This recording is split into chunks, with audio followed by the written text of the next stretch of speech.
Oni adofo ye da Awurade Nyankopon ase na no play. Asundwe nka obi biara ba bia wote enka bia.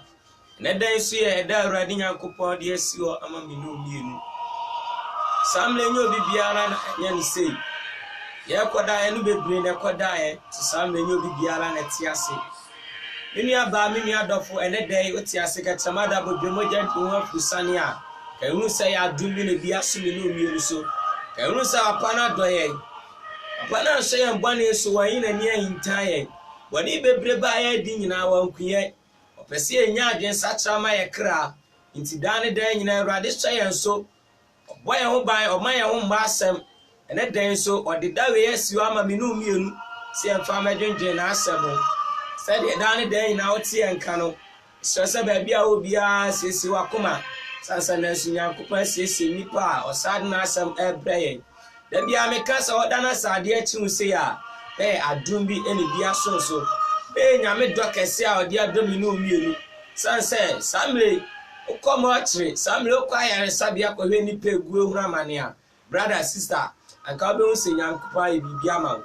Na no pa we ba bia obi atme nka me pese obi wa no kasa Yesu medawasi o. Wa adekese a wapa na ya ma wai.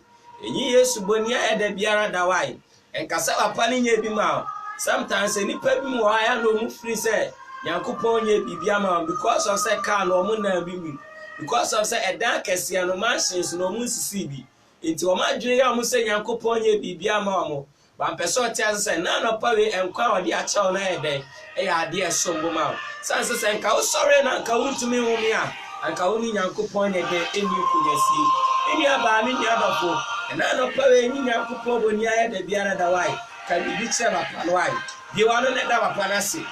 China nyame asem oba siesi wakoma dare dan na asa de ote enka ye no che Nyankopon asem ye no di Nyankopon asem nkomo ebre nipa ye ti ase aye wi de Nyankopon kwa na wo se ye fa no se de be ya yewu a ebenya nkwa tina dane dan na ote enka no ebre Nyankopon asem oba esese be bia obi a no sabeto akoma se aya bompa ye yere wase tumi ni awodura ni monyam ka obi Saudi enano pawe nso ache samle ba bedwendwen wa asem ho Awurade enya wa ho ade no utumi mefo akoa mu kasamaye ase bibia wi nkunim de ade ayeye ni asedama ho yeda wase wo Yesu dim amen ebra ye cha ho nyina ebetu ye nsa afre ni ay papa evangelist intiamwa ebra odi Nyankopon asem oba nyame sha nyame ba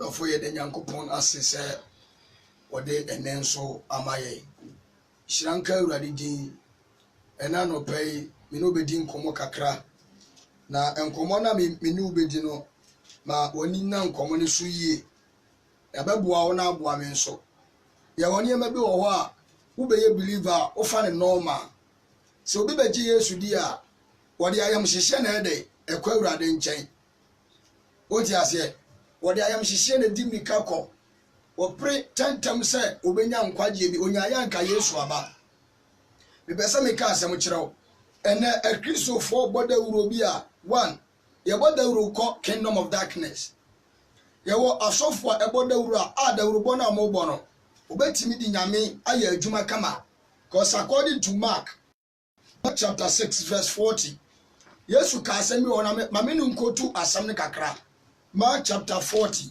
verse 6 Mark chapter 9 verse 40 coming. Bibesa meka asem kirew entu be ye believer no anya very careful wadwuma wo ye nyina no obetima twa krama bonsam hyano nso according to Mark chapter 9 verse 40 kenkama me papa ase na de onye bribi ntia ye no fa free verse 39 obra baabi 39 wase na Yesu ka se na Yesu ka kira won se omra no tie ma omra no kankan ye mame wase ma omra no obiara ni ho a wase na obiara ni ho a odi medin be ahoden ne wote na Petro esiafo ni Yesu nante na omokoduru baabi na obi di Yesu di etu ahomone verse 38 no na obi di Yesu tutu ahomone wo bo Jesus Christ na bayifu atuko wo bo Jesus Christ na yare eko na Petro du wono ka kire Awurade se Awurade embra ne sadi na na Yesu ka kire se da bi mamo mbra na de Ya bi sase from mamumbra no say. Ose mamumbra no. Was mamumbra no. Obiara ni wa. Na obiara ni wa. Odi me din be ya ahode nie. Odi me din be ya ahode nie. Na obetumi aka me ho asemone. Na obetumi aka me Kristo me won semone. Amen. Amen. Shannon so was obiara wo betumi din me Kristo din. Aya ahode nie. Ni wa ka me din no mu din bone. Tie to asoma me. Na de onye bribi ntia ye no. Onye bribi ntia ye no. Na owoye na fa. Na owoye afa.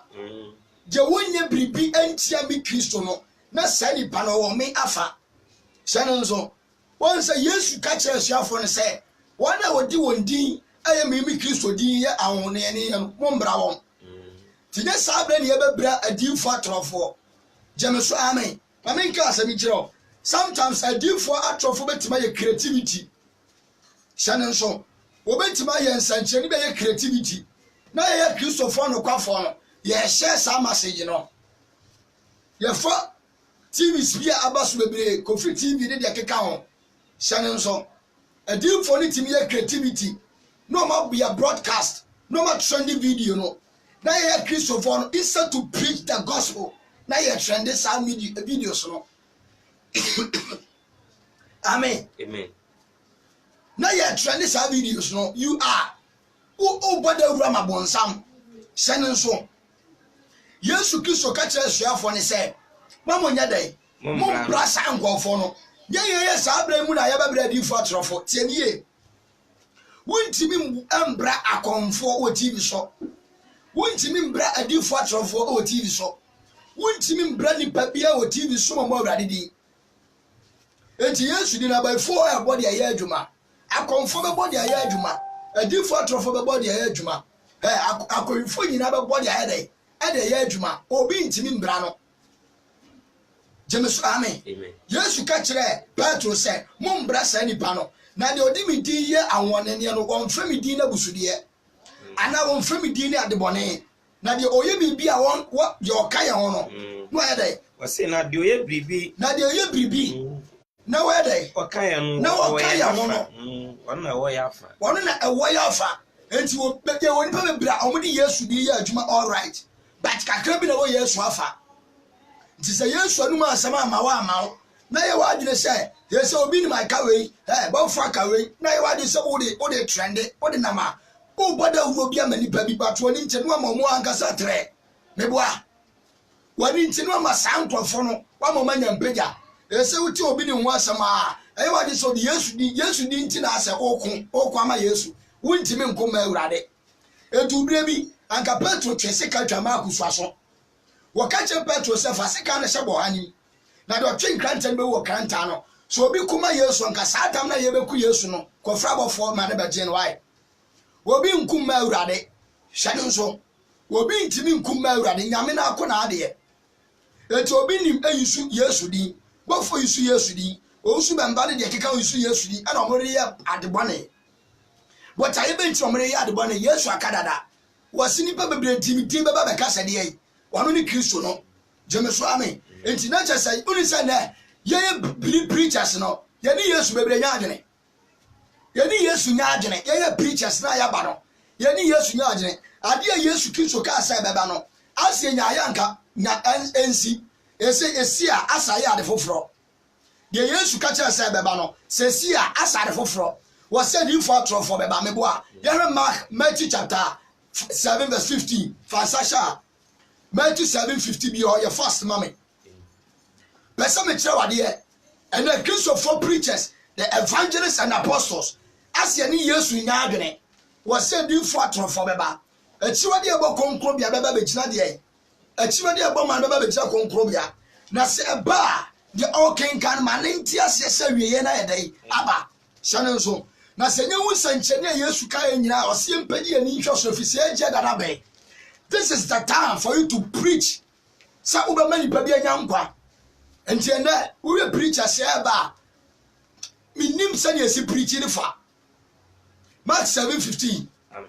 Pesa me ka se mi kiro kenkai. Wase na monhwe mo hu ye adifo atrofo. Wase monhwe mo hu ye one. Ade Yesu di ye ahyensode ma asuafo se yedai. Munhwe no hu ye wadi fracture for kenkan na wonam nyante nwoma mu ba wo ba won hye pataku won wonam nyante nwoma mu na eba mo nchen tienie kenkan wonam nyante nwoma na eba mo nchen na won mu de na so mu de woyem pataku adu frubefo jemeso amen Matthew 24:24 kenkan wa sama me baka cho so obi mfa bonsam di ma obi meka nto so me bonsam na asoma me. I am a agent of the devil. I am from the kingdom of darkness. No. Jemesu amen. Wabanso obesati commotion and confusion. No make Christopher na dwena sa bom. Make Christopher na trended that video no de nam. And they say sorry ade bia eba sesi a na yanko sofu preach a won share that. But ma adi for trofo enya commotion bi sesi ai. Sa sofu na be share ama ne nsore ma. Wani ntino na wo tre say ta hiniem.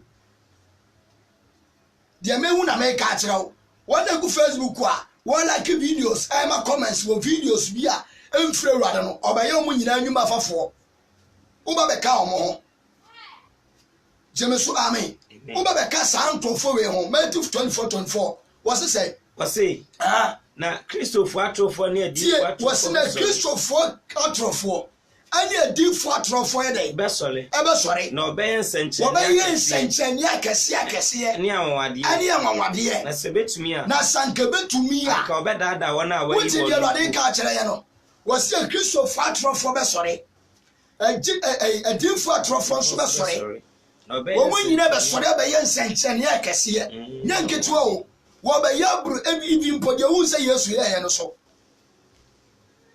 jemesu amen Wintimi mbra wo mo obi ene obetima sizi obi awa aga na ase oyodi fo bone nti mumye nkoku no wintimi aya wade no masem se Yesu anka wunyini ni jemeso amen se Yesu anka wunyi sa ni pani ni ene wo hwe se sei obi benya tam so o preaching kwaje asema kesi okofa odi fo bi abrabo a wo ye ne deba enye preaching be se sai wonka nyame asem One international pano, wo bona baso.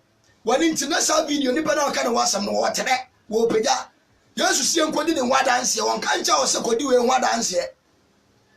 Jesu amen. Amen. Ene Christopher bebre ni Yesu adwene nyape. Empapa mu nyona. Nya fa na eba. Hwe efri tete na di for trofo shaase. Yesu ba na di for trofo da be na wo se Yesu ani o ma na hia wo ikaya afa wo nsem. Ene che esiafo no uwu bi da Yesu ba ne kaya afa mu nyina ho jemesu amen da be na wu se kaya afa mu nsem wayi ene che esiafo no oni ta waka oso na yiye ni wasampa de kyeremo no akyeremo mo bone ne di fatrofo ne abrabo etodu ba bi o se wanam nyantini wo mamu ne beba nanso omo ye mpataku adufribafo wonwuma ne wamba ena ade ba kyere wom enti saaba no ni nwuma na wo se ye kyere ensore ma na so mu pie no mu hu bia o mu se we mfiri nyame ana meboa no mu se ye mfiri nyame ye kyerɛ saaba ne bi se na di fatrofo subatie se na di fatrofo abrabotie se na Christopher bone abrabotie se na wiasefo abrabotie ti se wo opia wo hu saaba ne bia wo se da bi we mfiri nyame. This is the line for the preachers. See a preacher can quite some training panel. And they say we are preaching for fame. Over Facebook so that is so common. Preacher is so common. James Army. Where's your would I say? Where's your I know say yampo I don't value. James Army. Meaning Junka Bible. Because as some are doing in Iowa. Mrs. I asama do abra bone ne ne yo bia wa ha ba nyame ntimi kwati wei nyame wontimi kwati bible wontimi kwati na asem tie sometimes obi nya vision bi na me compare bible a na hu ba bi onya vision ni free ye jemesu amen obi ntimi ka vision bi kire me obi ntimi ka vision kire me na sa vision na maka chansa nyame mfa ma ewiase o wode ma wa bra bo mu bebe mtimi so da ye ne nyame di mamu kokko wo de mamu warning wutimi suda he na urade the warning be ma shane so wutimi nya vision the vision is against you but the first one nya vision na afedi o wu se di pardon anaso wu se Ghana ba ho no oh it's for Ghana no shane so enti sa ye wa agire se afa na nyame so mo ba asase o wo betoy me se dia oba betoy jeme so amen and videos are trending a Christopher na say videos are trending and a different for your body and video be say see ya a Christopher na ya see sai ka no kra no ya ne sa be sha video no ne aganya me so mato ya ni ntina Christopher di en watem na so for the different di om watem evangelist ne prophet di ni watem apostle any general e di ni watem all because of say the aba betom no jeme so amen na debate so aba ade no aba be pm debate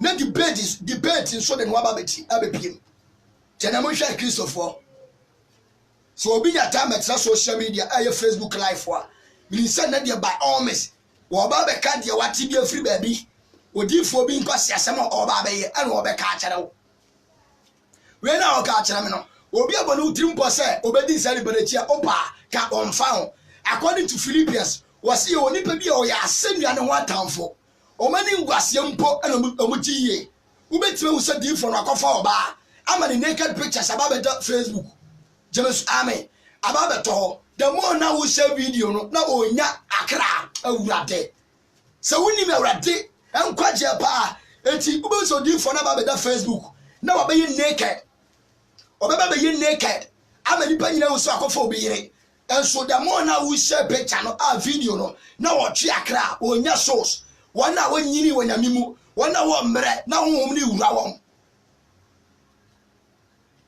na honhom ni wura won tibaye wali sa wo de wo bo amani pa wo se difo na nimu aguase wanya na ni nguase mo nya mpagya according to Philippians we quotation na be ka kiro so Philippians 3:17 say papa o de ma me onhwe Philippians chapter 3 verse 17 say ube hu amame ya pese me ka asemi kiro ena Christopher hwe so enkanya mesam ani akiri edie basa Philippians chapter 4:17 so was asenya no atamfo ya sorry mame asenya no atamfo enuanom was enuanom munsuame was munsuame na monhwe wona wonam saa na monhwe wona wonam saa kenkan sɛdeɛ mo yɛ nsɛ sɛdeɛ mo woni wɔ yɛ nkyɛn no nsususuo no kenkan nipa bebree wɔ hɔ a wasihwɛ nipa bebree wɔ hɔ a manya mo wɔ ho asɛm minya ɔmo ho asɛm nyanka nkyerɛ mo Paul na ɛkasa yo wasi nipa bi wɔ hɔ a minya ɔmo ho asɛm nka nkyerɛ mo nanso medinisuo mi ka bio sɛ oye Kristo asɛnnua no ho atamfo wana won awieye ne wɔsɛ won awieye ne wɔsɛ onyame wote dia Paul ka kyerɛ Kristofo no wɔse nipa bi wɔ hɔ a wɔmfiri nyame wɔde oye Kristo asɛnnua no ho atamfo na wɔn na ɔma wieye ane wɔsɛ tina Paul ka wieye ato akyerɛ wɔn tie kenkai wasi dia wonyame ne yafunu wasi wonyame ene yafunu na wonani monyam wo wonani ani monyam ya dai ewo wonani jamo no mani mu guase no monyam peja in the kingdom realm the darkness power jamo no mani mu guase no na the more na mo ya dai omunya ni monyam in the spiritual realm wasi wona dia wasi wona wonani monyam wo wona ani monyam wo ya wonani awo wonani wo kenkai na asase so niema ho na wodwe na asase so niema nyina ho no wodwene jeme so amen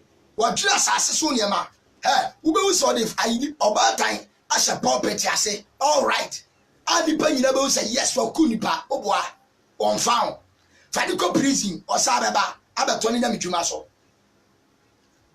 kenkai wase na yende owie no se yende yen man a yebuo no wosoro wase yen man a yebuo ni wosoro efiri ho oti ase yen man a yebu ni yedai e wosoro kenkai efiri ho no so na ye twen na ajenkwa a woni awurade efiri ho so na ye twen awurade de ajenkwa na woni awurade ajenkwa na woni ye awurade Yesu Kristo a obesacha ye na obesacha ni padua sede na ho odne ni mo ni tumi na asiase James amen yameba social media, Facebook preachers, be very careful for the videos you trend. Be very careful for the videos you like and share. Be very careful. One or quadra be saying what did Bonia, not about to Facebook. What's me critical mercy because of Nebonia Wodi. Amen. When into no multi TV stations, so now omoya interview. Delay, you have a friend. Kofi TV, friend. one TV be friend no ma ye interview you say so for suma say what do we atem when free yame no ma create sa worse no what into not believers share na so for share and do for share na ye nya dom the more na mo share no na otwe dom na otwe dem na wi ase nyina ni ayadai aba won so enti se wo preach se obi a isa sanko betie dia o preach tie na sanko age no na okotie sa TV no omfa enti obehwe wo sei na se sa de na ekoso no won fili bia onhwe this okore sa TV na omayade omuwo na mo ye interview no so ni mo a wa show se wo preach a omfa because omo ye very vigilant we are say the Bible say mo ani na o se owo omo ye clever on this earth sure every man to be omo wo and she say omo de ba we are say this December omo be create confusion sometimes obi betima bonima roro na ho yes o roro na ho it is the lie I dey man for this month when it's aya stone boy mo wa de wa jimi o mesimo hwe kaku be na video ya stone boy abo hwe dress pa ibo ni dress when it's no when it's na de ko bi foforo so kwa me be isa san ka de Yesu be kire no when it's na ibo ni na kire wonu su hu ya bia na make say na ibe je na ho ebia na make say oni anwode se de wasakra no wo ko hwe ya na ko download ibo ni video na ni be je ho te wa Christophobia wo spread the kingdom of God darkness wo omet Satan ni etre ya ma Satan ni etre ibo ni wu ya Christopher na share videos me boa ibo ni wu ya Christopher na share videos wo bia wa te ibo ni WhatsApp so wa brocho wo na share Yesu wu besi na ba na offer credit e share da what you say ene che wa bra ba bia wo be ko nyakopo be bu akonta bia o ye no asase so aten. The videos you are watching, any videos we are watching, you are going to make an account. And be a okano wasasi so there were new, there was sote, there were no car, will not be every part of your body. You are going to make an account. I can Bible. James Amen. One into this year, this ending year. And next month of 2019 January womo di yema gu akwan so because in the spiritual realm omo chaye omo ko manim sene ye to omo siesie ti next time na we aba betom kosu akwa nkyere we aba betom wo wa akwa nkyere we aba betom enwi akwa nkyere we aba betom entare akwa nkyere jemeso amen wani nteno odi sa sofo no we su onfiri nyame no na be ka chen so onfiri nyame yo Bible ne be ka cho say ababi wo wa dadi woni pa bi mu a che dia dan se sa ni pa no nya dai onfiri nyame enti insa say wo be ko isa ni pa ndia tra ho na afa de wo be preach na we that's why is Bible na free mu no ka ja sa ni pa no na fa Bible ni su ne ban kire ni pa na so wo sa de na wo sampa wo nya dai onfiri nyame jemeso amen no we so mfiri nyame enti ko so agba nkyere wani nteno na o preach ko so agba nkyere wa nwa aka nkyere we agba nkyere na wama obi onsa onse ye odinfo bi wa oni di wa Ghana bata kwa nkyere nti ye Christopher ne betimi di abadwa ama side for na anya di wa Ghana ye ne ma adinfo atrofo ne popular we Christians ye ne ma adinfo atrofo ne popular ye ne ma atrofo ne popular ye ne ma body for ne popular. Because we are not going to make Jesus popular for Ghana. And to do for Trofon and a body for the bar, your mom are popular. Movie actors, a Christopher and mom are popular. James Amen, gospel musician, and we are now. We make them popular. And so Shatawali himself, was she? It is a Shatawali, a bonnet at Costadia. Now, when you saw video the trending now, Chris will be able to hear about them over. Mini blah blah blah blah. She pardon me from mama Satawali movie. And a video na no abone kade no. Ube so be friend pardon. Ube share WhatsApp groups na. She pardon mo be hwe. Jemeso ame. But unsaka nyame asem. Unsaka nyame asem ani pardon do sai ana afra wo de kan kre. So kan Bible na unya ntiase bi obabi a. Ni pardon do sai na afra mo sai kwaku. Bla be quotation we. Mentase be he. Wait boy bi da. Jameso amen. We ye bi da. Be ka sam na akere mo. Ba mo hihye videos na mo like. Say suma ma be gusu so we are preaching for faith. Popular. We have beton WhatsApp groups. Then we have beton online church. Then we have beton Facebook church. Then we have beton social media church. And ye ko. Na sa different from father so Facebook abone phone be so. Ah? Sa different from father so Facebook abone phone be so. Obi ase se obi aso aba beji omu nyina di. Where you evangelist, where you prophet, where you wan into what you aboche no ya adwuma wa gina dia to the sense say this one is sika nyina ma sa so for ni sie ma no abebre ehunu amane jemesu amen ese bebre ehunu amane asofo na om kitenkete ya piepie no me ka me kira wo sanka wo de Ghana ho kire bi mra ka be wo bi omo hye so obi didi no me ya Bible we obi afa bi o jemesu amen Bible way okwa Supreme Court obi da ho akonfo kura kuta Bible akonfo na wudi fo ni nyamanfo nyina kuta Bible enti se obi didi no me ya fun so nye na atoma no mebo a life obi anim ko enti so kwatra sei na wonya life bi ba sei ya no ko to Matthew chapter 5 ebia na make se onim ade na no ate awonya me asem onim twikin kan wote brofo enti onya fo Bible sei no onya kan Genesis chapter 1 verse 5 if it is na nyakopo aba so ne asase eno anu no nyame ba wudin se nyame na ba so ne asase ji nyame di o onya ka 1 2 3 ba preach wa ka nyame asem so de asem ya adwuma o so on fa ho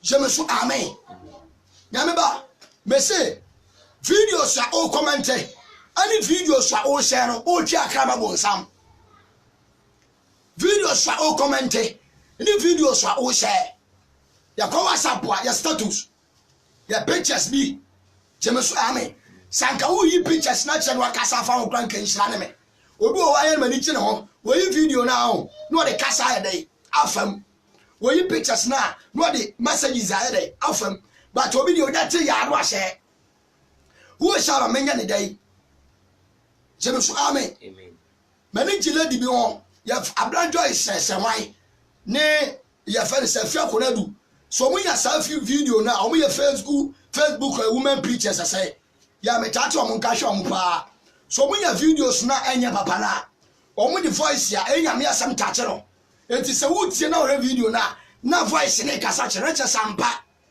wo ti ase wa yi video no all right they do photo for ne ye they nya for ne ye they aboy ne for ne ye no the Bible quotation atoto ho when you from say o mo ye nyamedwuma jemesu amen enti na ohwa Kristo for branch aba obi nya isa sanka no pa no obeso ye kenya me asam obi nim wasa video insanchene a waya no da ba beto enipa nyina mere yan hwan kwan je ne yan hwan kwan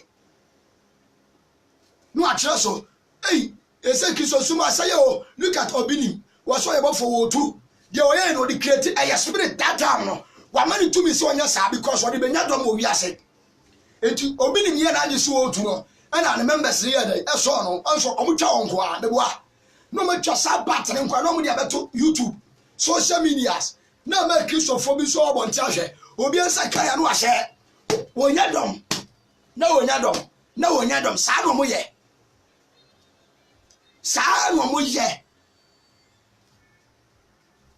ti wani nti no na video wa anko o wa so de ma o ye no nipa 2 million ade ahye me boa nipa 2 million obeko social media YouTube Instagram na nipa be 2 million obahwa sa movie ayi video no ngwa asuna me ka so bi su kan ya me asema obeka nipa 2 pe ana ahye nipa 3 pe na ahye Kristo for na nkasa be ko hwe obi nimdia no ajade ai ni preaching na nkasa nje se o ya proud uni se nipa bia so ya de na utabo ni dia na so oka o ya proud so o ya proud so me say Ghana mo ya public figure me boa say Ghana mo ni so be public figure na no bia ya interview wo say wo kasa wo bo wa kra ni penche na anya be 3 million around the world. Yes, because a Christopher na nkasa be share Jemesu amen. Matthew chapter 12 verse 30. Matthew 12:30 bi o ma me. Pesa me kire wade e. Whoa, be very careful. Be very careful pa. What videos I will share, videos are trending outside. Bomodia Saudi Arabia Samba trending more. Asin so many video no. Jamesu amen. Bomodia so be trending Arabia some more. You will share the gospel more than distance.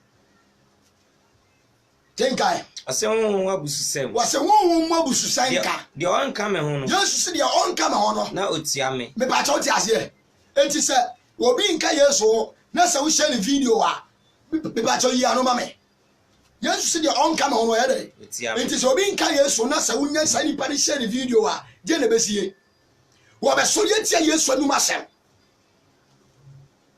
Wase de on ka me ho no na otia me. Kenkai na de one memo abo na de one memo abo ano no na ohweti enti hwedi pa oba hweti o madwiri hwedi pa o mutie nyame asam na afa di fa trofo no ho a o metie de aye argument jemeso amen wade papa mu beba obi ni mfinyame do akwo so asore so beka cho so mfinyame mebo a obi ni mfinyame we so mfinyame obi ni mfinyame worship what the discrimination eba divisions because of the video that mo share no was the on camera hono na otiame the one me mo boano no na ohwetim Matthew 12:30 jemeso amen etimoni nti na asofo akọ because of one pastor woni nti na asofo akọ na evangelist for akọ she woni kwa mfa so ya adwuma sanka woni mseta akwaya ka be focus so ayenya medwuma Yesu si the on camera hono na otiame the only more boano ni hwitim kenkan see intimacy mo say was intimacy mo say what the bonani abususem nyina be free what the bonani abususem nyina be free kwa na honhom abususem na honhom abususem de won fan free anipa se me so amen enti de omo ye no spiritual to against us Holy Spirit to against the works of God enti nyame se on fa ncha mo enye una o se nyame nko woni sabo nsama nyankopon for filling mission Satan he is there for a salvation plan. But can't just say Satan you are saying Kanyama way. James amen. Satan or woman Yami Wunima. Who say Satan cast Yankwaja Shayon? Satan or can't quite as a shayon. I don't think I used to buy one cool home money be a copima yet. So the more one kumba for Kujaman for James amen. Maybe I saw what you want any Kodio Musun Kunim. One kuam or Dio Musun Kunim. Because Genesis chapter 3 verse 50 and a sound could be any chance here was so on the boat in work and then Timboa. Sound the head of Satan, and you could be other yesterday by so. And then Tricania or tie persecutions. Monsieur Subara Setamo, one cool money be what Odiomusu Kunim. Jameso amen. A person will be now what they say on Wasaranda, Sada said, but I will hear me show me so car. I was so Jadiama won. It's in a sabling now by catches a radimon payunkuno. You'll be on credits for Sacra, no power on Tiase. Kabani apology, you'll be say yes. You'll never go over saying a mere Juma, but at the end of the point, over Sacra, Yamibe Siano. I am ready. Your friend says Solomon Bravo. A man Solomon fire. Solomon Besakrai. According to Ecclesiastes chapter 2, Solomon ebe sakrai. Hwe Proverbs chapter 1 ekwa akosi. Hwe sema ne maame ne papa ka kire no.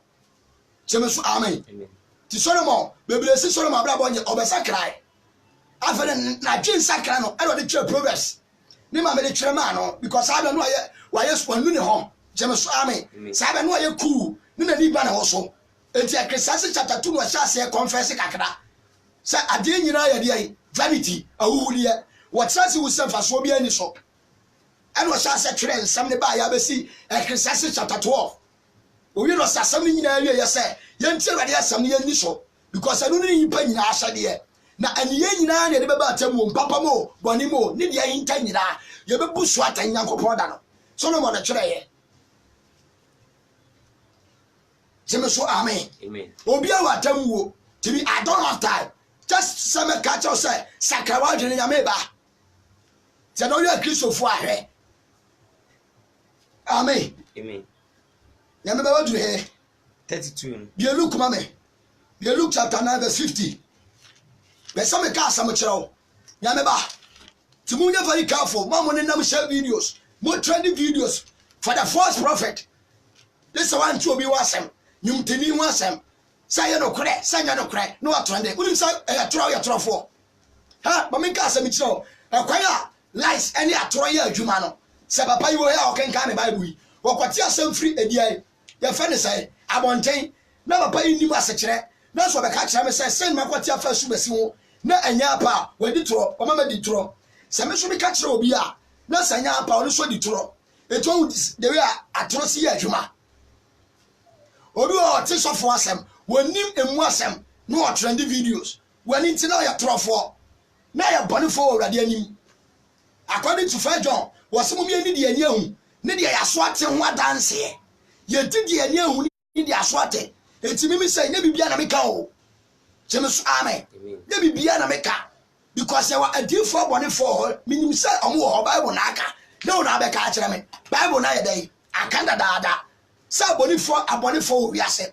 adifo trofo wi ase say o say ya bu bone bi asi bone bi wonu pe na wodi bone na say wada wi ase no bisa ho say nipa ne de nipa nyina hu so ya dai o ye difo trofo we kohwini nipa nyina hu so ya anroba an oba TV so ana say o ye de false prophet an oba TV so the century ne ye de o ye nyina nye amino nipa nyina bu na ten wo honam fam ama obi ahu sampa won firi yame na wo so ti aso de mo mebusa wo say wo secret place ha ade ehu ewa Christopher abrabo and say yekuta boni ahinta na nso ye ka obi mfo nso acha no abonten ti Yesu ka sabi say ade na uyi mpropro wa esiwia ni so na empu na esiwdia so de unhu ye nya atwumni yimpu na ne kase na wani na ho ansa na opia kwakwa yi obi de ye was so free bi ho they preach about holiness and righteousness but so we are sorry them wa ade na o preach against and are full of part I want to sorry them let me busa say who be na ojirabonti a ede ne ya adwuma wa abonten na o wa sorry them a who be na de ne ya adwuma maka omuntie waka omuntie asori dem podo mantie abonten wo masakra papa odwene wo sai asori dem a woti wei ya osofo bia menim no mene na hia a dream fish mu pa o preach wo right wo Ghana wo ka dwama moka enyema basa but ne sori dem say o ma ye full of part o ma ye homma e jare mabusa mo say sa kwai wo preach ba o preach sai wo preach how di sanote enkwaje ase sanote sabe hia ase who ben anything preach oba like say ya you can give us a time oba tiwa kawrade asema me fifra te no no sori apepala nim all right you preach and tarbon trousers but eguo saso for na egu ne dem okwo Jesus wali ani de keke wa ne mabawa ani ne mrante ni nyina hye santade no na je wona wo trinwia atwitwi makers ahye mawura nyina dinachi no asapia bonte ko ka cho se jan mawura hye enti saso for no wo firi he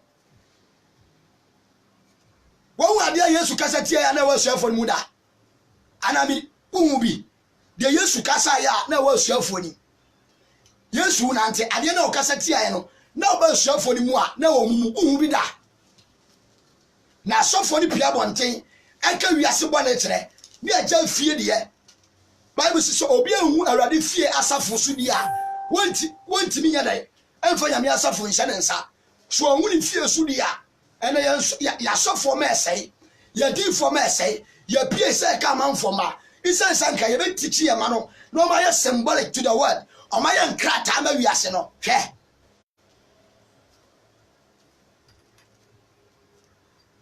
Jemeso amen amen and a young boy preachers no mo ba no you should be saying I am a sere Mr. Branty hwɛ yie cause I say obi a ye panyini ade de akisofo nya no no obi a ye huhumu ni obi anyini obi a preachi obi a kotu enti say wo hu say ya wo hu so bu wanyiri sene Jemeso amen wo shaw say ya wa asam nka no wa asam wonfa all because of say we building faith now do we not evangelist be preaching was it so be cast some so odi for be show come no be cast sometimes I wo so go bomb paye he ye woni ma bi ho a odi for nyina na ye tro na me betima asoma odi for be ka abra bi a kire wo bomb paye anya adwuma Jemeso amen I am hwe Jeremia mo na me dina asema Jeremia aka kire o ma no ade no ma na ko bomb paye so mbusa frɛ awrade ho Why no man anko bompaye?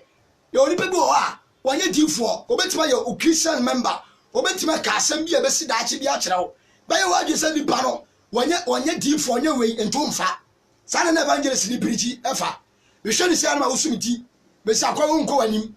I hand time casa. Because I also give fat of one also. Until I remember this one, can count the book of Kings.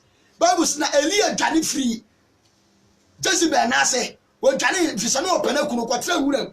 And already Busansa, I didn't know Johnny for by any Melade. I come in quantity or deform or man in war. Now, Crawford in Ayakuo.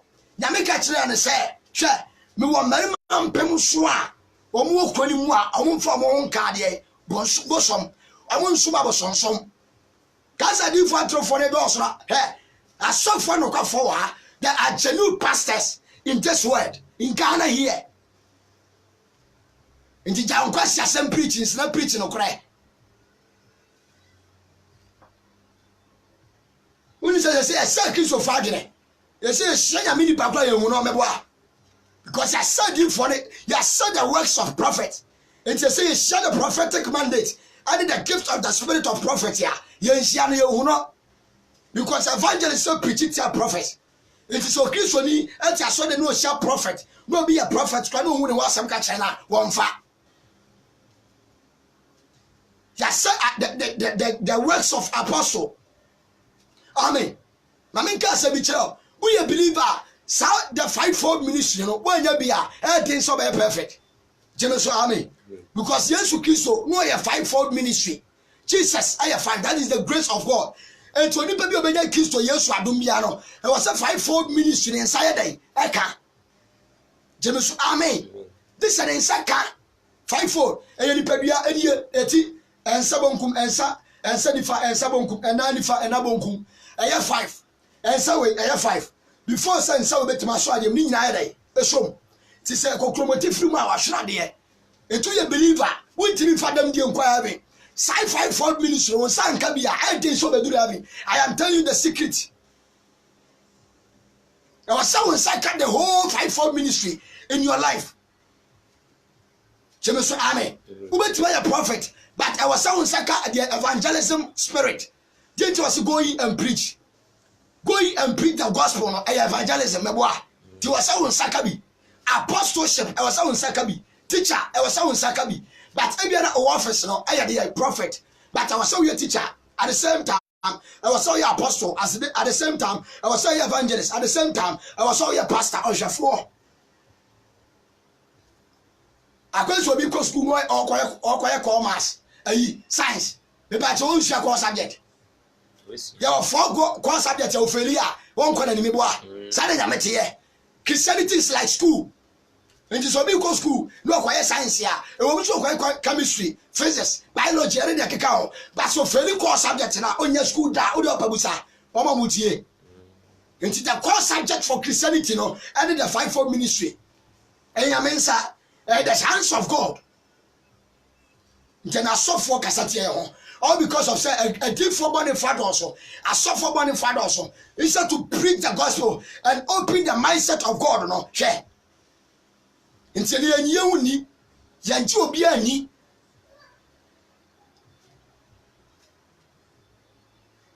I dear Chadias as uncle for a Juma Moyama Bonsam. I'm out of saying a big crass. Would you want to be preaching or be soon count awesome?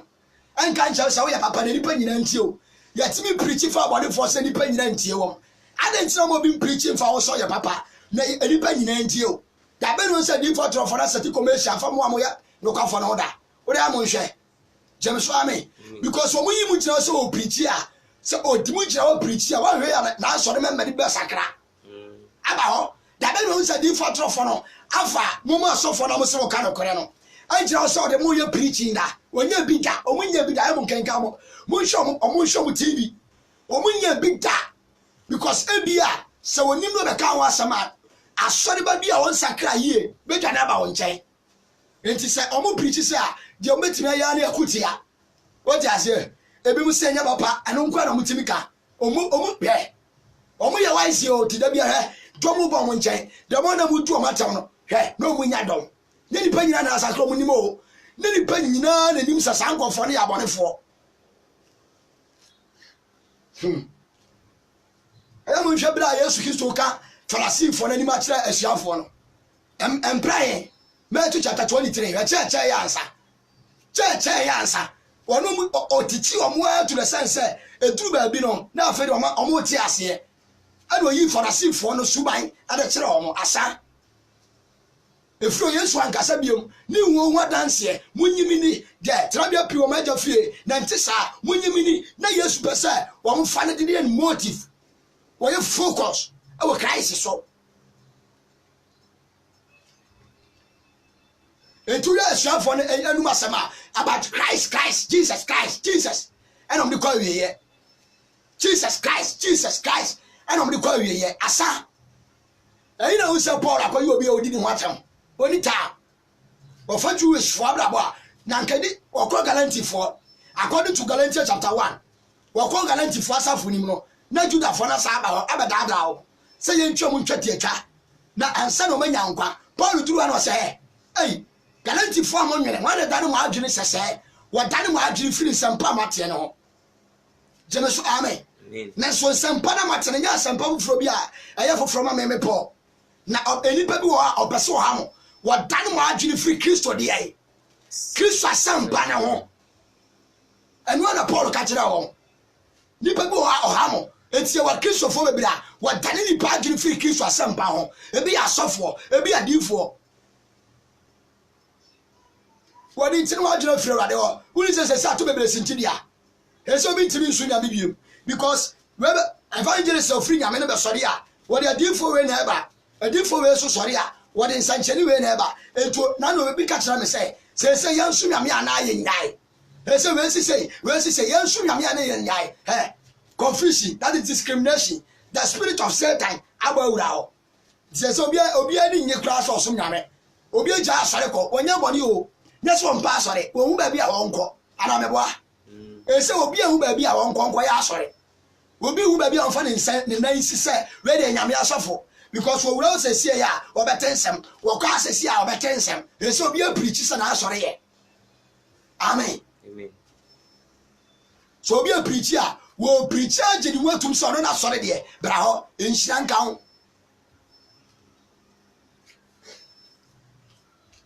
papa what do he I met Luke chapter 10 verse 9 verse 15 Luke chapter 9 verse 15 what na Yesu ka kyerɛ wɔn sɛ momra no why dey momra no momra nipa bia wodi sambone no onye biribi ntia mo onye biribi ntia mo na o mafa na o mi Kristo me dey mafa enti Yesu Kristo ka kyerɛ siafo no sɛ empo samu kokura no bi di hyɛ nkɔba enya no teme so amen Yesu ka kyerɛ siafo no sɛ samu pie na sɛ odwamanfo ne kɔmfo kura di hyɛ nkɔm ɛyɛ nsankyɛne a munya no na de onka me ho no na de ɔka me ho no na wontia me teme so amen Yesu ka kyerɛ suafo no akɔmfo nyina timi di Yesu di hyɛ de enkom Yesu ka kyerɛ suafo nsɛ mo nkɔkɔ munya no ɔno atra se na sɛ odidi ni bobra na sɛ omuso sakra obɛsakra because enti bia bɛbɔ Yesu di mu ade bia bɛka no Yesu di mu ayatamu o but woni wodifo so ye evangelist wo ye sofo the more na bɛbɔ Yesu di say come you are being recorded jemeso amen ya record wa numa sem nyina at that point in time baby a uchira bo Yesu di no say ye boni mo say ye papa mo you have been recorded jemeso amen ya record wo asem dada etu ye believer oba bo Yesu di and according to Exodus 20 was amwa urade unyankopon di kwa meboa according to 2 Timothy 2:19 wo baby was ma de obo urade di ne ntwiri ho mfiri dia ntene dia antiri nyina ho enti ba bia bebo Yesu di bia no there are 2 angels there recording your words and according to Matthew chapter 12 was one nam onipa no masam so bebu naten anu no nam so bebu ne fo ana so bebu ne bem efre jemeso amen enti wo si Yesu da afra me no nkokko because one afra na me nyina ho me dia ne sama ye de osoma me ne de adwuma Abraham Judah fo nyina so mo ya Abraham asefo wo ma jane Abraham ni Nyankopon Yesu baba ka kyerɛ me sɛ sanka mo agya ne Nyankopɔn a kam behu me because na Abraham yɛ dai woni me suban mu da na di Abraham anda ne na di saa jemeso amen Etinyu na obebra bo untimi mra wo mo ja sanse hunu no da ka nyame asem ko untimi mra wo mo because mo na dodo ne de eba afi kwa na difa trofo ni bebu wo mani ensise wo ba unya preaching a from wasem preach why reja bible ne to because nye de o kan e de be stop wo mo nyame ya utuma 2019 young boys bebre be sore a difa trofo me se bone be to so I am looking at the book of Daniel, chapter 12. Was a bonnet for because what the abonnet for Sam? Majin man, one about Sassie. Majin ma, be a mammy. Daniel chapter 12, verse 10, and Sashani and Comra. Would it be? Daniel chapter 12, verse 10. The sister said, the uncle, will be a Bajimba, or a Christo Nipa, and a better say. And Timoko, no, I found Okojao. Daniel 12:10. What be any time? Daniel chapter 12 verse 10. Person me cast some so was say. Was say. What obepo inipa bebre. Was obepo inipa bebre ho. Agwa wo ho ate wo. Agwa mo wate wo ho. Na abonefo bedin asemone. Na abonefo bekoso din samone. Na abonefo nyina ru hu ase. Na abonefo bia hu ase da. Na madwema na ebe hu ase. Jemeso amen. Madwema into according to Matthew chapter 25. Was a man madwema any man kwasiafo. Enti no munim so mo ka mo no yankwasiafo. Ana minim. Ana no munim. Omo ko no omunim se ma na yankwasiafo. Wo mu nyina kutakane a. That is the Christ. James amen. Omo ko sha ifukuru no. But omo duru ono na man kwasiafo no omu ni oyere. Omo ka ne adum. Enti o demfo ni bebre omo ka ne abedum in the time of judgment. You are so for bebre omo ka ne abedum in the judgment day. You are Christ for bebre omo ka ne abedum that time. That yesu beba. Was a mama Jimmy man kwasiafo akontuo enti na omoye manu omoye 5 Satan 5 Christ but omo nyina kuta nyame asem omo nyina kuta kane ya na omo di kosia de afukuru no but e bre di pada ya Bible say omo kane ya ni dundumi na wati dede ane anene sai fukuru ne ba no Bible say enyansafo ne sori tasese won kane ya esa di tu kwan but akwa enkwasiafo de na omo ni bi omo ka asem ma ye biye os anso ye ne mo woni sense an komo kono omo sha se omo du omo atema komo nu omo nim so mo ye nkwasiafo yes ana mu keta nyame asem ti Bible ne nkwasiafo kura bi ajinifo nyina kura bi hwe akoyifo ni nyomanfo nyina kuta Bible okot omo kura Bible jemeso amen kefo kura Bible jemeso amen lesbian fo kuta Bible masturbators kuta Bible esa boni fo mpo kura Bible sere wana wotere so ni mu a tinyame asam de nye Yesu ne baba according to Matthew chapter 30 was okuya fo ne ba jemeso amen ogufo mi ne kogu aba na bre onipa da ye no oboni fo begu bi fry na wona wo hwe turo no ka se owura enye adua papa na odua ye na eside na wura boni nso ba entie twitwa ntungu was he mini ajai nyantobo ase entwa ntungu ebia se ka no maso a watwa abapa ne bia ye dai afrim wo de twama ni nyina mo nyini nkosi awiye na so twabre ni duru a awade ne ebe fa ne nkranta okuafo no abetwa yuo na gu ase ne so na nwura nyo de gu ojama kwa kwose Jesus amen the final judgment ebe hostu tata enti hweso ne ye nyame adwuma no hweso ne ye onyame adwuma se ye nipadom na okura me dia kura se nipadom fo mo kwa be jai wuntimi fo so ntwini pase o mra won chai Jesus amen wuntimi fo so sakra obi yesu si de o jimi die no o de ka no kora no se okuta ni patu a fa ana obi be Facebook no ohun nipa be amienu miensa na so be hwe na ya o ma biem ne na ba mabu o preachi ana nipa be 5 bi hwe no o wie no preachi na nipa be 2 bi na be hwe na ba mabu jemeso amen na to so hia source aye da kra na we preacher na nipa doso o ti bi preach be 5000 na o be say nipa 5000 na etie yesu nso na mu pa biare obi o hwe wa wo fenti na o be hwe wo mfa nyame asem wo hwe wo ba na o preach na o ho ye ne fe no ba be hwe wo yesu o be ti asem a wo ka ho nipa be 5000 na etie yesu na asem because of biare enti aye wa de say nipa be bire na tie asofo bi o tie we millions thousand when you preach nipa be 1000 2000 na tie no ebia wo de o preach nipa be 3 na tie enso be ka sai sani patri we ene wakra enhira no so won saka wo jemeso amen insane se won saka sa nkrofo yi kaso he ene Kristofo aba Kasa for Bible kwa bonta no wi nyamsam wo de mo ni na ho ntene ma ye proud obi apay obaso ye popular enti kwan bi obefo so mani pa atene nka no obefo so mani pa atene nka wo de kwan o eni pa to nka wo de kwan ayi na wo support ro bon ho da euro ya mo petro wo da euro da eso petro di atere won se about petro bon ho da euro da na so fo ne boy ho da euro na di fo boy ho da euro evangelist bon ho da euro obi e bon ho da euro Yohani yatima trasra so akasa mani pa betie no wote ya afena opre obi opre nipa obi opre asori ate obi opre nipa menya nipa be 2000 na nka me kasa kira mo nka me po lack of knowledge my purpose perish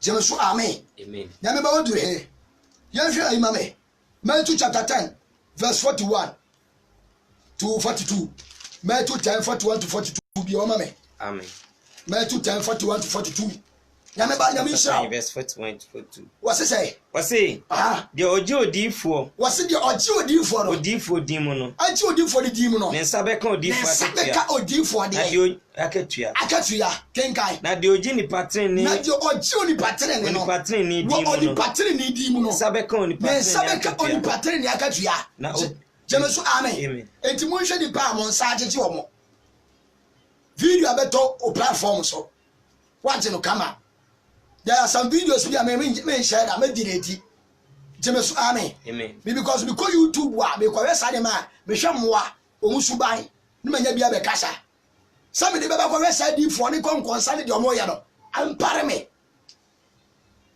jemesu amen na bi ko bi be to me platform so na me hwa me share me delete because ebi wa na so mu di agro won so ti hwe bi asa fani omu create fan just a fan na Kristofo se lewi kura timi jimi na abeto ya platform so na ya share kwakuma nu jimi ni ya share we jimi say Ghana movies no this obi jimi ansa no ya star anu na che so o mabra bona nkasa nye e say this obi jimi wo ya oba na baso ya star this o jimi udi jimi kakra ya dey fm aso Kristo so mtesa anyansa fo na enande Kristo ni bia ye nyansa o Kristo ni bia ni nyansa but sango for this omu jimi satawali this o jimi ansa na nyom na yete so this omu jimi ansa na ye share jimi according to Proverbs was say as jimi sam aya sere sam wona wanya de woni tiri jimi sam ya sere sam many pa woni tiri jemeso amen nyameba Facebook preachers when am now share videos me too for be very careful they say mumbe bla twa akra ma bonsam wo de mampa ye yie mumbe bla twa akra ama bonsam asofo mu preach be bla twa akra ma bonsam jemeso amen ko sanko for me creativity almost shaking the kingdom of darkness the kingdom of light sorry because omo prepare say ya no ma be sheki actually pa nyina attention akomo so ube say that comfort bi wo was one so for bi pre challenge was some person ko fa enanti nsuo so na okoye no comfort comfort di kai odi fo na ma wo suro no jemeso amen ube say omo ko jira nsuo ho a no ma form sa creativity no omo nyina free one generation omo nyina free one spirit but ayedie omo be nya dom ama omo de omayenie no omo be nya ni pa adwena ama omayenie ntro omo be create sa confusion no etu be say comfort ko jira nso ni wa yes osofo na ama osuro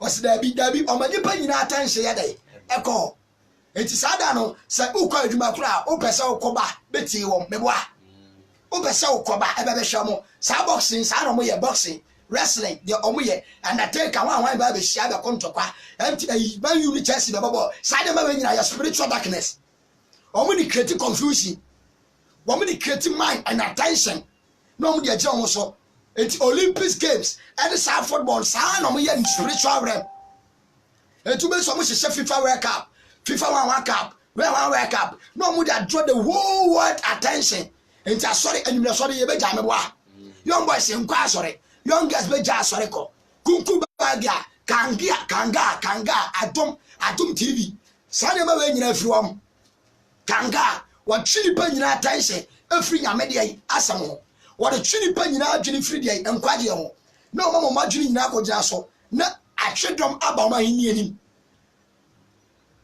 1 Corinthians kenkama me 1 Corinthians chapter 6 verse 16. Amen. 1 Corinthians South football wrestling anything everybody nyina no to draw the attention from nyame asem ho ye de be si omo so obi abe on be so nyipa ni ba omo so FIFA World Cup Champions League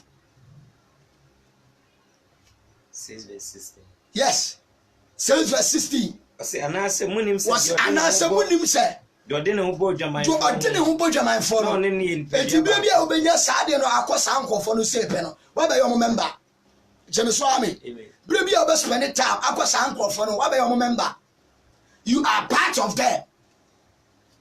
Why they was it or didn't go to my phone? Why they one na be ye honam kro kenkai was if you say wakase if you say wakase one mienu be ye honam ba mienu be ye honam kro kenkai na de ode ne ho bo awurade was na de ode ne ho bo awurade no no ne ye honhom ba one nyankopon ye honhom be ako Jameso amen amen eh be so me ka asam kire wo enti say what attention ko sisa ankofo no so a oben say woje time you relax no asa say wo hwe say ubenya kanga movie ahwe ubenya eyamo hwe say ba eso mo sa de chacha abepiem by bet super bet one bet enti e babo a no munyina de adro wi ase attention no makotwa chacha my bet super bet enya di fo no me say adi fo no munya hwe o hwe o mo kra de munya hwe some people mo di boni wo wi ase say ya we come kire o a journalist some people mo kan di party tiboma a journalist wo mo ne dada o mo kran sam de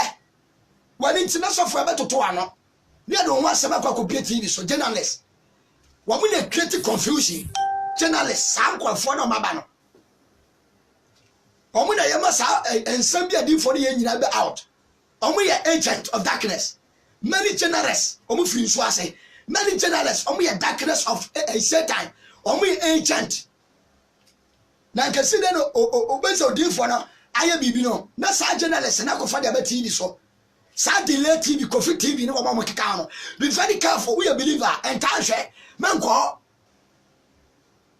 they draw attention for the word na many pa nyina adwira hwo etu be so mu nya de be tira platform say be ni pa 1 million no mo hwe at that point in time so me kasa obi preaching kwa dey say repentance kasa sakra repent won ko say ni pa no obehwe Kofi TV obehwe delay obehwe kum chacha na ne nkrofo no interview so amoye Moishia, Ghana Moishia.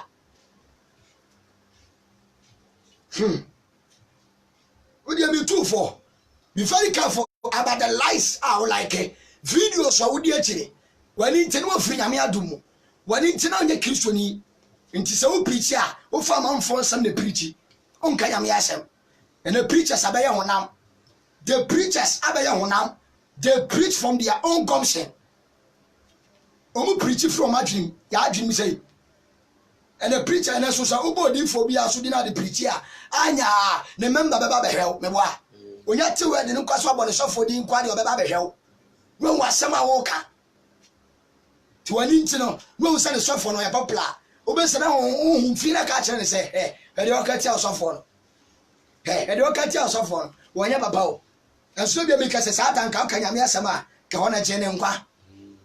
So be o ka say wo yisu sa west ne yakasa no nyina no no moko afede na adane argument so for about say sa ye didi en watem okọ on sakra ne boa enti na Kristo for preachers you preach all right but ye sanka akra wana no mutie dada na tie ye wana mutie ye na ene tie ye enti say na ye preach kira Kristo for say de obi omgu wi ase ne boa and so we preach o asore dem a go preach all right say de o preach kira wi ase for because they say sansam na de kura no ontiri mfa anko abonti bi obi amfa entuma mugum na asra no sa preach jadwamamo chansanom enso na ye kristoni america sa jadwamamo uja be 2000 years nie a umo bi da James Swami, and to an internet, I'm on a judge, I'm only an answer and swabba. As some no preachy and swabba. But catch us a yes to Simon Coccas and Panincha, we are one church, and to preaching repentance and believer. Yet we teach repentance. We teach how they repent. James Army. So obi a Christ, obi be a Christian here. You preaching repentance. You preaching the entire was sacra. Not the entire was an sacra or the wasakra ho. It will be what we teach repentance. The batch so we hear Juma. Now be a Juma member. Now for the catch us say, you have invitation. No. You have a show Juma the day. Emra, the entire be a member for that work. Say you preaching. It we preach to the word, then we teach Christians, the believers. It and that's be preacher, then you know you're Christian for right, but o preacher said you preach church for lack of knowledge. It you preaching in swaba. You see a preacher, you preaching in swaba. It's only say Christian for your father. And I wouldn't. It's a Christian for you. As some yet in Nini. It's a Christian for you. Ye nkwa nim ohwe se ya nyini ye da so temni etia enti so obi dia intasem bi bese sia na ya aye ya adwimu kesene we da mu se mo hwe questions ayi busa mo hwe Christopher questions ayi busa amen yesu nyame ba we so ye yesu nyame ba wate asem o da busa question esa Christopher ye nyini akwala odi aduane ba akọ wa nyini na Christopher nyini ye da so temni etim da bia de yatia na yete enti se so ni so bi nti obi abiem ese se obi preach about onya boy gaman so a mi metie o e go se no ani ate a enti se la no bi e go preach about nti wo se ate da adenjia ko sa anya man ate a di sa no mate a yeso enya ansafo nyame nya wa we god nyame nya evangelist ono onsanya prophet ono onye odifo ono onye apostle onye evangelist we ni nyina James Army entu be believer na preach wa bontia e was 5-4 ministry we nyina oka e ba bia ne sane ensem awurade de ma wo e wo ba bia ne asem a awurade de ma wo James Army esemu kwa broche so be se oka brofo oni abrofo kasa unsom kasa enti kwa Paul fa so ye na dwuma na munsia Paul why e ye nsia Paul the life of Paul one ya manamamu for the Gentiles Christ. Mamen kan sa Paul na ye Gentiles Christ was mu hwemi nsia me enti nipa yetimi hwia no Gentiles eye Paul Peter ye nsia no nipa manamamu fo hwia ne ye eye Paul enti so be so ye true believer but the life of Paul and your motive but almost on sabeka Christ so be so hwia the life of Gentiles to walk in the faith here. You just learn from Paul. Because when the TV na brabo see what 1 Corinthians 11 was munhwe mi nhia me. Said me hwe Kristo ye dey. Ehia no. Yes. When the TV didn't say the book say okopa na makowi mi kan matu akan kunindi ai. The same thing Jesus said that. And I'm boy. Yes, you can the same thing. Paul didn't say the book say owo ya me fa so Jesus ankasa ma wu a Jesus ka say esesemi wu anameboa Jesus ka say esesemi wu the same thing Paul say owo ya nemfa so Judas ya ankabi Peter ankabi meboa but Paul tibi de say the book say owo ya dai aye nemfa so otiasi wotima Kristo so ka say esesemi wo sa sori fa meboa wo sa sori man kwaje eti we Gentile now ya manamamu waji Yesu adia my Paul the life of Paul let me see me who say because the humbleness Paul cry e mo nkenka Bible was me ni makase samoye me Yuda ni mu Yuda ni Benjamin sini Kristo hu na ebro so nti betoni nyina atotwene woni ono ni nipa wo hia Yesu wanko na chibiem even the second commander of Peter we Peter kura no Yesu ewo na chi no wasako ensuo ne ho Paul na timi hia Yesu a wanko na chibiem di kwa wiye Paul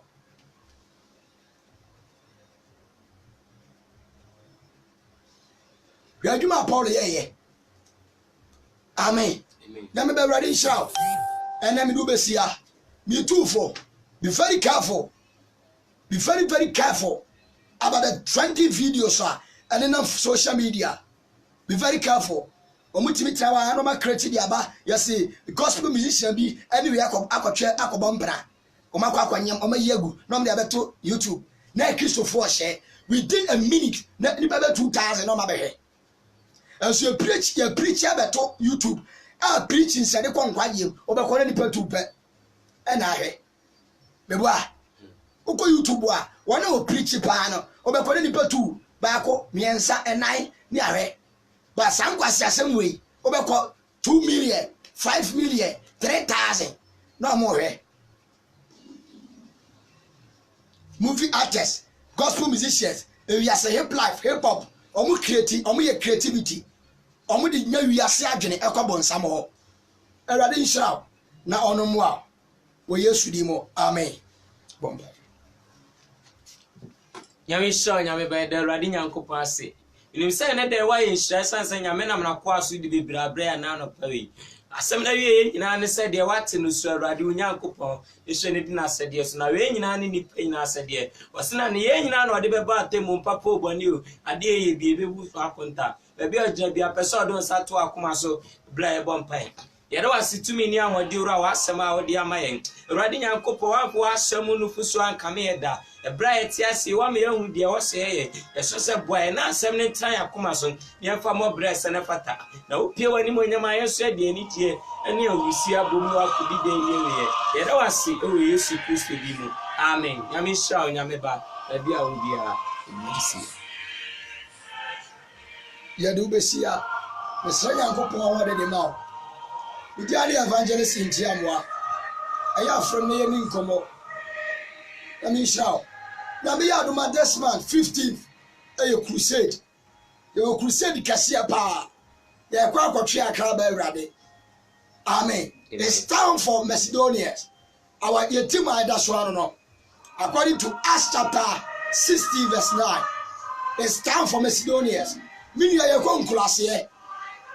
You're going class here. Person mame ye ko nkrase obetimi ababeka abeboaye se ka wakoma se oboya ye ko nkrase ene nkrase light ni ho e generator ni ye ko yusu no nkrase obetimi ababeboaye ye hia momoa ye hia machine se be ka Awurade asem wo sa nkrase ho ye ko nkrase nko a obetimi ababeboaye e ka wakoma se woto we maya ye ko nkrase omu hia nkwaje e na we se ohwe young boys aba obi ampa nkrase asenka James, amen. It's will be a pet radio station, TV station, formation center, and will be a personal.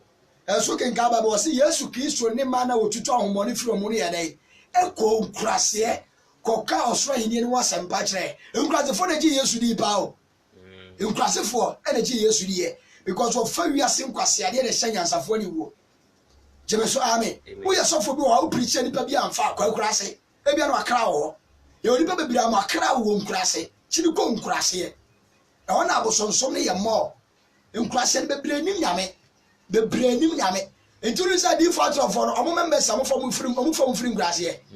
Say default of one would do a matamano. All members, from free grass here, the brain free grass here. Because the Cronfonia, I just say Yatamawa. A Cronfonia and Yate, Cronfono. 80, almost from free grass here. No more than commission that. Omo din senchene ada because omo ade ono mudi ache ya senchene ne but ane so tete office obi kura don broadcast wonko se wo pia ka nyame asema chere nya onye bi da but opeba bi a obi wa opempeja onya ya nkoja platform so ni everyone I be go to nyame ba ubetima ba be so ya sene 15th of this month ye kwa kurase nkrase nkwa na ye ko Kenya mi asema che inkrase foro omunyina hia nkwaje obetima babeboaye say ye fanto speaker ye fanto microphone ye microphone bebre wo eya ye mre mesramo obetima babeboaye speaker ye de kono evangelism speaker ye street enye crusade one betimi so babeboaye se ye sanka bia ye mpa aba ye kuragidiem se Awurade mrem ebe so amaye kakra ye nsa be kanu an ye de beko se wo se di speaker ne ye de anokura akwa yede be kwa akoka nyame asem na minim se ebia enye speaker mpo no be sakra ya no na yede ko enum chidi yede be kasa mpo no be ti metima sakra but obetima ba beboaye e ka wakoma sa oboaye o safari microphone say ye crusade material speakers organ obetimi aba beboaye ye number ni obese ofrɛ me a 0266 419292 0266 419292 obetimi afrɛ me evangelist na woni madi nkomo nyame nhyira na onom wa wo Yesu di mo amen. Everybody nhyira bye bye.